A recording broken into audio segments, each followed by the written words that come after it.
Bonjour à tous, je remercie le comité d'organisation de m'avoir invité à modérer cette session, à participer à cette session très riche avec vous en tant que gynécologue obstétricienne, mais plutôt obstétricienne du coup au quotidien.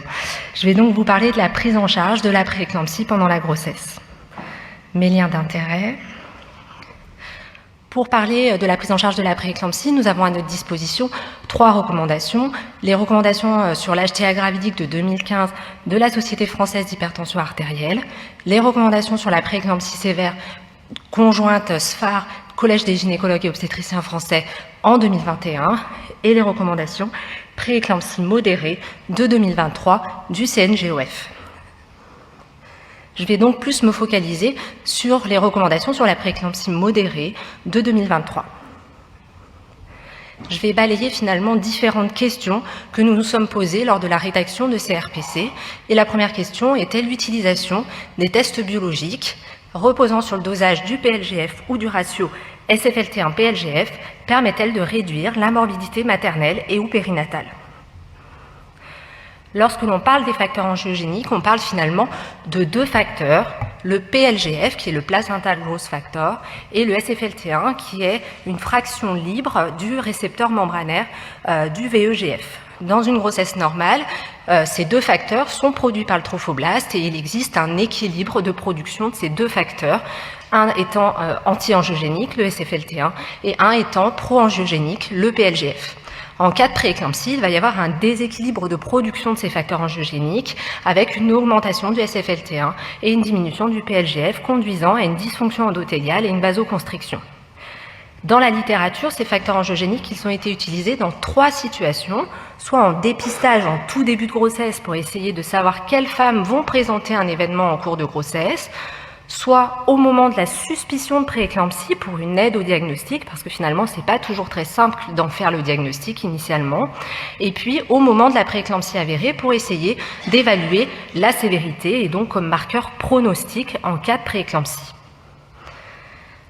Alors, les études sont beaucoup moins nombreuses lorsque l'on parle de la prééclampsie avérée. Il y a beaucoup d'études sur ces facteurs angiogéniques dans le dépistage et dans la suspicion. En cas de prééclampsie avérée, quasiment rien. Nous avions à notre disposition seulement une étude au moment de la rédaction des RPC, qui était l'essai randomisé contrôlé de Peguero. Et depuis, il y a eu un autre essai randomisé en step-weight. Je vais vous les détailler. L'essai de Peguero, c'est un essai multicentrique qui a été conduit dans 7 centres en Espagne, qui a inclus 178 femmes qui présentaient une prééclampsie non sévère entre 34 et 37 semaines aménorrhée.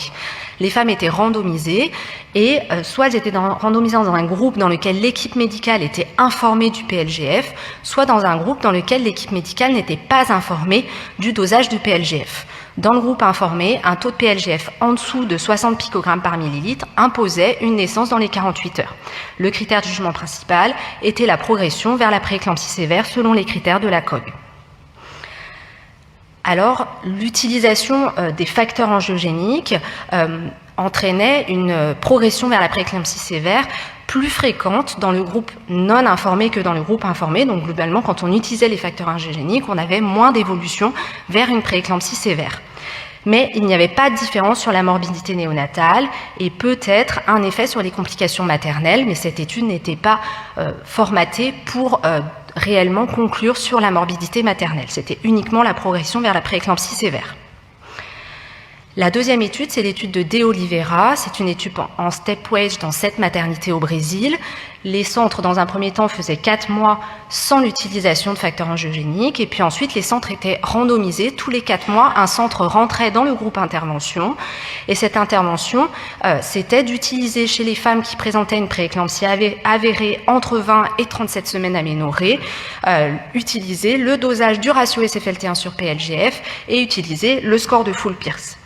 Les auteurs pensaient que l'utilisation des facteurs angiogéniques permettrait de réduire les accouchements prématurés induits, que globalement ça nous permettrait d'agir moins et probablement d'éviter de la prématurité. Donc le critère de jugement, c'était les accouchements avant 37 semaines d'aménorrhée. Les auteurs ont utilisé en tous les cas leur intervention. Elles utilisaient des seuils bien connus. Pour le dosage de SFLT1-PLGF, c'était les seuils connus à partir de l'étude Prognosis. C'était donc un ratio à 38, puisque du coup, lorsqu'on est inférieur ou égal à 38, la valeur prédictive négative est extrêmement élevée à une semaine. À l'inverse, lorsqu'on est supérieur à 38, une valeur prédictive positive à 36,7% à 4 semaines, un tout petit peu plus sur les complications. Les auteurs utilisaient également le score Full Pierce, qui est un score prédictif des complications maternelles secondaires à une prééclampsie, qui inclut l'âge gestationnel, la présence d'une douleur thoracique ou d'une dyspnée, le taux de saturation en oxygène et des dosages sanguins, plaquettes, azates, créatinémie. Et il y a une valeur prédictive qui est également assez faible, de 16,6% en cas de score supérieur à 10%. Donc comment ça se passait? Soit les femmes, elles avaient un ratio à moins de 38 et un full Pierce avec un risque inférieur à 10%, elles étaient classées à bas risque et à ce moment-là, on faisait une expectative jusqu'à l'aggravation. Alors elles étaient quand même hautement surveillées avec un ratio une fois par semaine et un full Pierce 2 fois par semaine. Soit les femmes avaient un ratio supérieur à 38 et un risque supérieur à 10% et à ce moment-là, elles étaient classées à risque et il y avait une majoration de la surveillance avec corticothérapie, éventuellement sulfate de magnésium, antihypertenseur et l'indication de naissance était laissée à l'appréciation de l'équipe. Alors, dans la grande majorité des cas, il s'agissait quand même de prééclampsie avérée. On en a 80% et 93% dans chaque groupe et c'est 500 femmes par groupe qui ont été à peu près randomisées. Alors, quand on regarde les pourcentages absolus de naissances prématurées avant 37 semaines d'aménorrhée, on a l'impression que c'est à peu près les mêmes, 1,09% et 1,37%. Mais en fait, lorsqu'il y avait un ajustement, en fait, l'utilisation du ratio plus du full Pierce entraînait une augmentation du nombre des naissances prématurées avant 37 semaines d'aménorrhée. Pourquoi? Il y avait un gros effet centre, c'est-à-dire que dans certains centres, il y a vraiment eu, avec l'utilisation de l'intervention, une forte augmentation des accouchements prématurés, à savoir que finalement, quand on donne un outil et qu'il n'y a pas forcément l'expérience, les personnes vont utiliser cet outil, probablement peut-être uniquement ce chiffre, pour se dire « je fais naître ». Il n'y avait pas de différence sur la morbidité maternelle, moins d'éclampsie dans le groupe intervention. Donc les recommandations, et elles sont quand même confortées par cette étude de De Oliveira qui montre quand même probablement un effet iatrogène que serait de déclencher une prématurité uniquement en lien avec l'utilisation d'un score. Et donc les recommandations sont qu'en cas de prééclampsie avérée, il est recommandé de ne pas utiliser en routine le dosage du ratio SFLT1-PLGF ou du PLGF seul pour réduire la morbidité maternelle et périnatale. La deuxième question sur laquelle on s'est penché, c'est dans une population de femmes ayant une prééclampsie, le rapport protéinurie sur créatinurie est-il équivalent au dosage de la protéinurie des 24 heures pour la surveillance? Alors, on a très peu d'études dans la population particulière des prééclampsies avérées. On a 7 études seulement qui montrent une bonne corrélation entre le rapport P sur C et la protéinurie des 24 heures. Le P sur C est très précis pour prédire une protéinurie significative chez des femmes atteintes de prééclampsie en utilisant le seuil de 30 mg par millimol. Ensuite, il y a plutôt une bonne corrélation, mais on voit qu'au-delà d'une protéinurie de plus de 1 g par 24 heures, on n'a quasiment pas de données. Dans le contexte de la prééclampsie avérée, il n'y a pas d'étude qui a été conçue spécifiquement pour comparer ces deux tests, que ce soit au moment du diagnostic, au moment de la surveillance ou au moment de la naissance, pour essayer d'en faire une évaluation pronostique de la morbidité maternelle et ou néonatale. Il y a des études uniquement qui se sont intéressées de savoir s'il faut la surveiller, cette protéinurie, et pas vraiment sur le moyen, pour essayer de savoir si cette protéinurie elle est intéressante dans le suivi des femmes avec une prééclampsie pour nous aider à réduire éventuellement la morbidité maternelle et ou périnatale. Et les résultats sont très contradictoires. Donc en cas de prééclampsie confirmée, les données de la littérature comparant la protéinurie des 24 heures au rapport protéinurie sur créatinurie sont insuffisantes en nombre et en qualité pour émettre une recommandation quant au mode de surveillance de la protéinurie. Alors cette protéinurie, elle rentre dans la définition de la prééclampsie sévère d'après les recommandations SPHAR Collège de 2020. Une protéinurie supérieure à 3 g par 24 heures fait basculer dans la prééclampsie sévère. Donc à partir de là, par souci de cohérence, les experts recommandent donc de surveiller la protéinurie selon la technique de leur choix chez les femmes avec une prééclampsie. S'il devait être choisi par les équipes médicales de surveiller la protéinurie par le rapport P sur C, le groupe d'experts souligne qu'il existe peu de données permettant de corréler le rapport P sur C au dosage de la protéinurie des 24 heures en cours de grossesse, en particulier pour les valeurs élevées de protéinurie comme je viens de vous le montrer. La troisième question qu'on s'est posée, c'est pour les femmes ayant une prééclampsie non sévère, après une hospitalisation initiale, est-ce qu'une prise en charge ambulatoire est associée à une augmentation de la morbidité maternelle et néonatale en comparaison avec une prise en charge hospitalière? Eh bien, on n'a quasiment pas d'études pour répondre à cette question. Une seule étude existante est une étude rétrospective, donc évidemment d'une qualité avec énormément de biais méthodologiques, qui a inclus 365 femmes et était comparée la prise en charge en hospitalisation et en ambulatoire. Il s'agissait de femmes qui présentaient une prééclampsie sans signe de gravité avant 37 semaines d'aménorrhée, et la prise en charge ambulatoire, elle reposait sur une surveillance hebdomadaire hospitalière et une autosurveillance de la tension artérielle à domicile. Qu'est-ce que montre cette étude? C'est qu'il y a une morbidité maternelle similaire dans les deux groupes. Il y a eu 2 morts fœtales dans chaque groupe, mais évidemment, c'est une étude qui a une méthodologie qui n'est pas de bonne qualité. Pour autant, quand on regarde les recommandations des différentes sociétés savantes, il y a la HAS en 2011 qui préconisait une hospitalisation conventionnelle en cas de prééclampsie, mais ensuite, toutes les autres sociétés savantes, la société canadienne, la NICE et la COG, nous disent qu'une prise en charge ambulatoire à domicile est une option pour les femmes qui présentent une HTA gravidique ou une prééclampsie sans critères de gravité et une compliance satisfaisante permettant d'assurer le suivi médical. Ça nécessite une évaluation fréquente du fœtus et de la mère, et donc la COG nous propose de faire une mesure de la pression artérielle et une évaluation des symptômes cliniques pluri-hebdomadaires en ambulatoire, au moins une visite par semaine dans un centre hospitalier, une surveillance biologique assez importante et une évaluation échographique de la quantité de liquide amniotique une fois par semaine et de la croissance toutes les 3 à 4 semaines. Donc les données de la littérature sont insuffisantes en nombre et en qualité pour déterminer si une prise en charge ambulatoire est associée à une augmentation de la morbidité maternelle et néonatale en comparaison avec une prise en charge hospitalière. Mais le groupe de travail a considéré, tout comme la COG, le NICE et la Société canadienne, qu'une surveillance ambulatoire d'une femme avec une prééclampsie est possible en l'absence de signes de gravité. Et par contre, en cas de prise en charge ambulatoire, il est nécessaire d'instaurer une surveillance clinique et biologique régulière d'au moins une fois par semaine en lien avec l'établissement de soins où l'accouchement est a priori planifié. La dernière partie portait sur le traitement antihypertenseur. J'en avais déjà un petit peu parlé l'année dernière, mais j'ai quand même retraité cette partie. Donc, quand on parle traitement antihypertenseur pendant la grossesse, historiquement, on a une petite histoire, une petite chose qui se transmet dans les services, qui disent attention, attention, il faut pas trop abaisser la tension des femmes enceintes, parce que on risque d'altérer la circulation placentaire et d'altérer la croissance fœtale. Et puis à l'inverse, on nous dit attention, attention, il faut pas non plus qu'elle monte trop cette tension parce que sinon la mère, elle a un risque d'HTA sévère et un risque cardiovasculaire. Alors pourquoi on nous dit ça? On nous dit ça à partir d'une méta-analyse de von Tattelzeen qui maintenant date des années 2000, qui avait mis en évidence que plus on réduisait la pression artérielle et plus on augmentait le nombre d'enfants nés avec un petit poids pour la gestationnelle et plus on réduisait le poids de naissance. Donc à partir de là, on nous a dit attention, attention, il ne faut pas trop baisser la tension.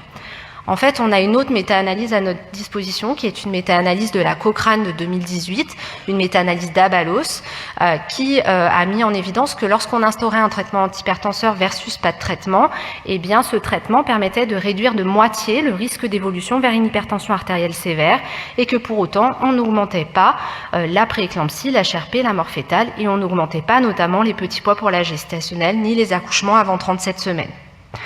Donc, globalement, il faut traiter. La question suivante, c'est à partir de quand on traite?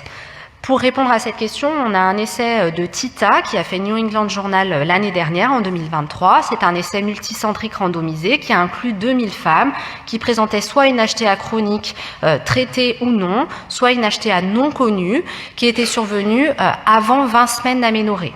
Les femmes étaient incluses avant 23 semaines d'aménorrhée et elles étaient randomisées dans 2 stratégies, soit un groupe traité avec un objectif de pression artérielle en dessous de 140/90, donc globalement dès qu'elles avaient 140/90, on traitait pour abaisser cette tension en dessous de ce seuil, soit un groupe où on ne traitait que si l'hypertension était supérieure ou égale à 160/105.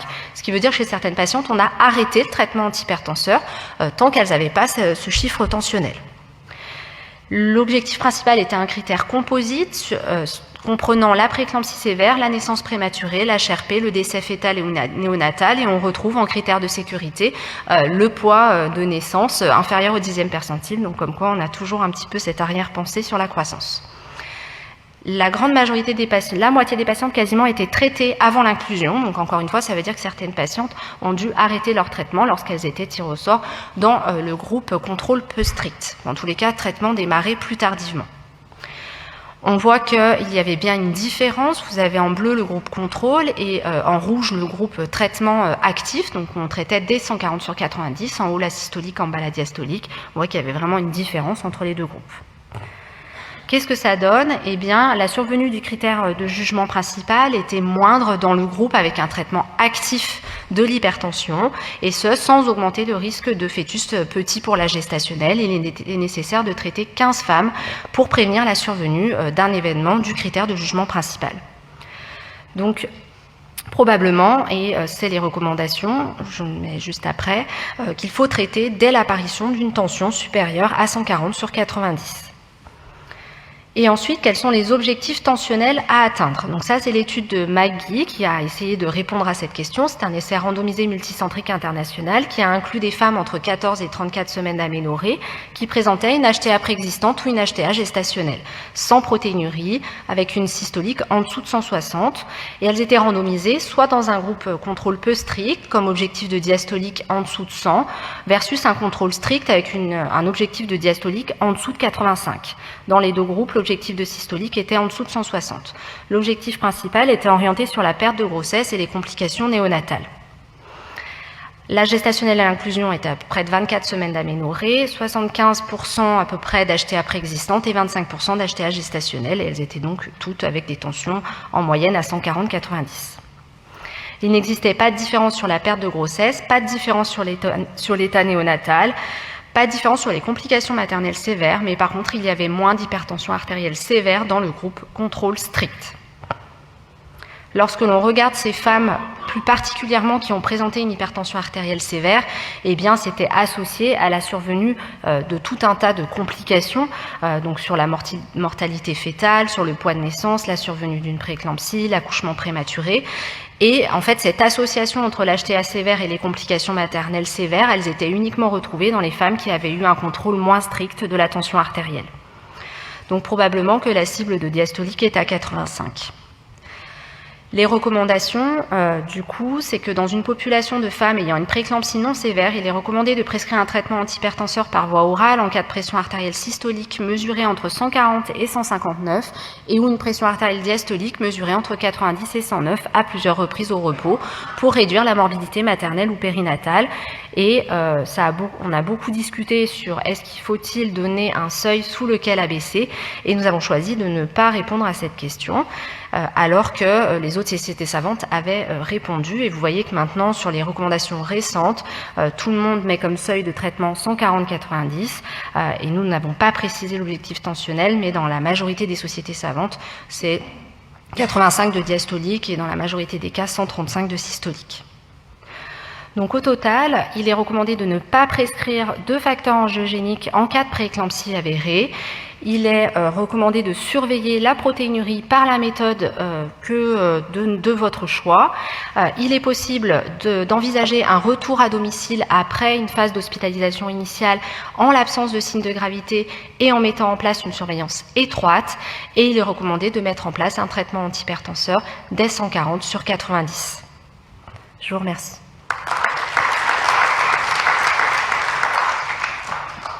Merci beaucoup, Tiffaine. On a du temps pour une question. Qui veut poser la question? Attention, si vous ne posez pas la question, c'est moi qui la pose. Moi, je suis assez impressionné quand même de voir que dans les différentes questions que vous vous êtes posées, on a l'impression d'avoir des niveaux de preuve sur les réponses qui sont en fait assez bas. Alors c'est à la fois très favorable, parce qu'on se dit qu'il y a une place extraordinaire pour la recherche dans ce domaine-là, mais est-ce que vous avez l'impression que c'est finalement des domaines où c'est plus difficile de faire des essais thérapeutiques pour répondre à ces questions que d'autres domaines? Alors, il y a des choses où je suis très étonnée parce que, par exemple, des protéinuries des 24 heures, on en fait une quantité monstrueuse. Et puis, au quotidien, on voit au quel point les dames sont quand même incommodées par le fait de faire ces protéinuries des 24 heures. Et que on en recueille énormément. Et donc, je suis très surprise qu'il n'y ait pas eu une étude qui comparait tout simplement dans des protéinuries plus élevées, le P sur C, par exemple, et la protéinurie des 24 heures. Ça me paraît rien à faire pour le coup. À l'inverse, je sais qu'il y a un essai qui a été tenté d'être fait en France sur l'utilisation des ratios versus pour l'hospitalisation, le maintien d'une hospitalisation. Et je sais qu'on a eu beaucoup de mal à inclure, en fait. C'est des femmes qui sont assez stressées, qui ont peur pour elles, leur enfant. Et c'est sûr que c'est des recherches qui sont pas toujours simples à mener. Et on voit que dans la plupart des études, même aspirine, parce qu'on a pas mal d'études de PHRC nationaux sur l'aspirine, c'est pas toujours simple. Il y a l'étude, par exemple, Chazap ou l'étude de Paul sur la PMA. Et aspirine, première grossesse obtenue par PMA, c'est pas si facile à vendre en fait. Les dames, elles se sentent pas malades et voilà. Donc non, c'est pas simple la recherche sur la prééclampsie.